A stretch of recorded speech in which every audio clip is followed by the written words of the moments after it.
Now the event that's coming up I'm going to show you just happened in September 15th, I believe it was, of 2015 in Arizona near Snowflake, Arizona, I believe. Now this goes back to 2010, sinkholes surrounding Sedona. They're all over the place. There are many sinkholes here. Okay, so remember that.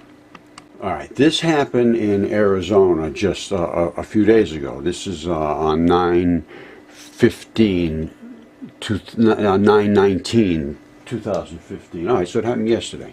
Now, I thought for sure, I said, oh, this is just one of those rockets coming back to space. Didn't work out. But no, watch below. Watch below. Now, all of us, see this? You see how brightly that spot is up there? There's a bright, bright spot. You don't get that kind of brightness without intense photons. Intense radiation is coming out. Now, look down here. It's starting down here, too. It's blowing through these crowds. Now you watch. He's not going low, or she, whoever's taking it. I was hoping they would go low, and they did eventually. But watch out here.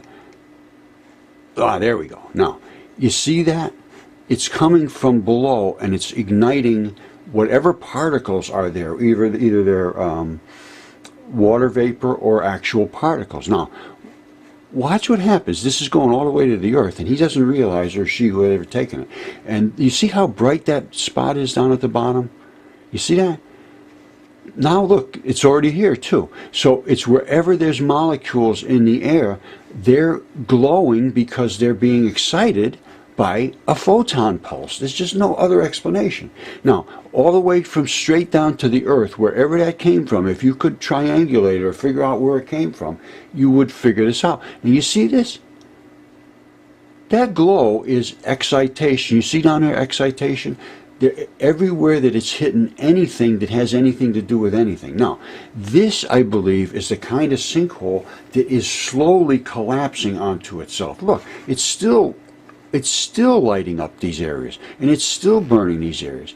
It's still emitting enormous amounts of photon radiation, and it excites whatever molecules it hits. It's just, there's no other way to explain it. and it makes 100% total sense. And they just kept watching, and they kept doing this, and eventually I guess it faded out. Let's go way out to the end here and see what he's got. Yeah, it just eventually faded out, burnt itself out, and that's just the way it's going to work. And once again, there's two theories of the collapse. Well, there's tons of different theories of the collapse, but the collapse I'm thinking about is either a spontaneous, complete, catastrophic collapse where it just drops as hard as it can drop, and that would create these intense beams of light, and I'll show you that in a second. Or you could have a slow, wiggly drop, and at that you would get this same deal, but it wouldn't quite be as intense. All right, this is on a sinkhole fiery collapse. Now watch this. You see that little flag down there? It's waving in the air. Right next to it, a sinkhole just collapsed. And that's why that flag is waving. And now the gases have ignited. Now this mountain is exploding over here. It's a volcano. But this is a sinkhole collapsing. And as it goes through this video, you'll see there's other ones up here. And then this was 4 or 5 years ago. Now, and this thing just it totally collapsed, the whole mountain, a couple of weeks ago.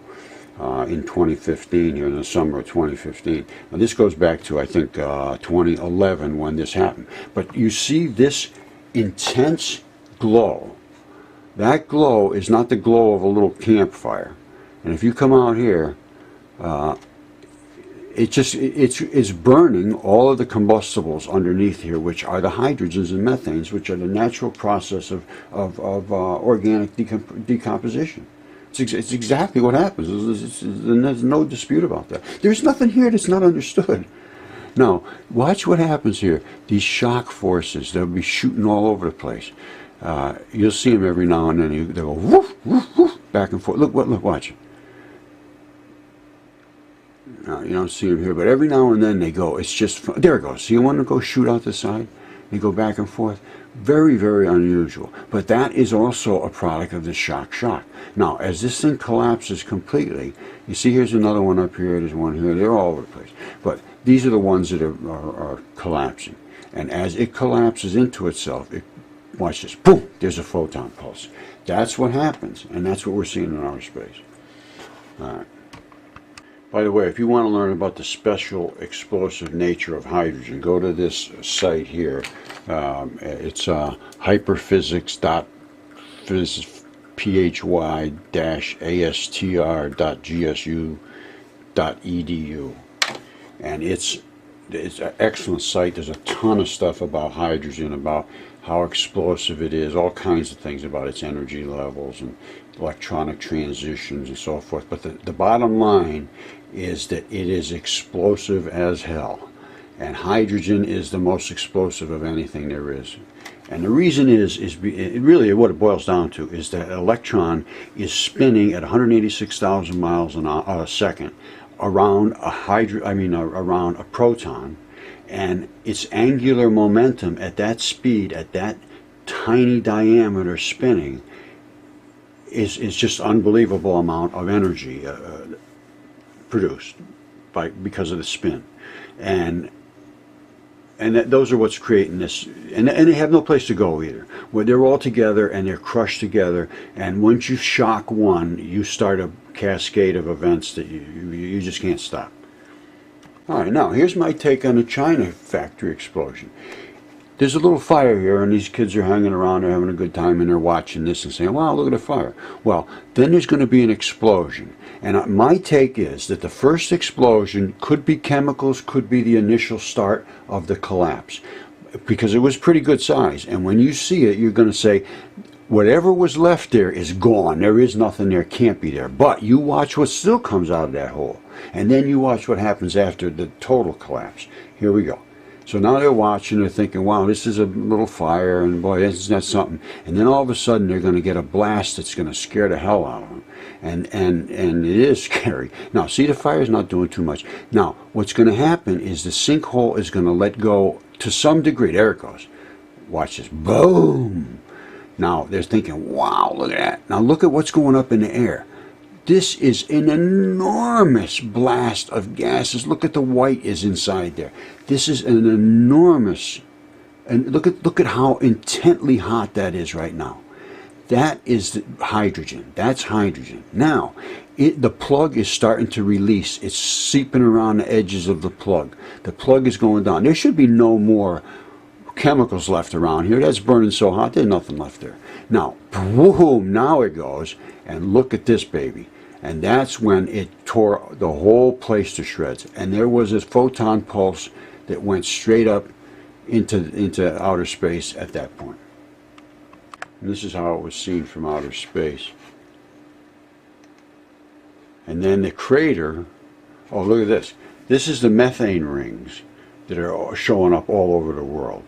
And this is Lake Baikal. And these are the digesters. They're seeping, here, hold on a second. They're seeping the methane from the circular biodigesters. We've seen what sinkholes look like. And when the methane hits the surface at the top, it's sort of creating a little circular bubble depending upon the quantity that's being emitted from that particular sinkhole. Now, you see, they form these kind of patterns, and that is the pattern of life. The Earth is alive. This is not just something that... The Earth is literally alive. People don't believe this. They just don't believe it. But I have more evidence to support this. And this is the process that the Earth breaks down the volatile organic compounds and ends up with methanes and hydrocarbons and all that business. But that's supposed to go deep into the Earth. That's not supposed to be coming back up. And they're coming up because the Earth is in trouble. Anyway.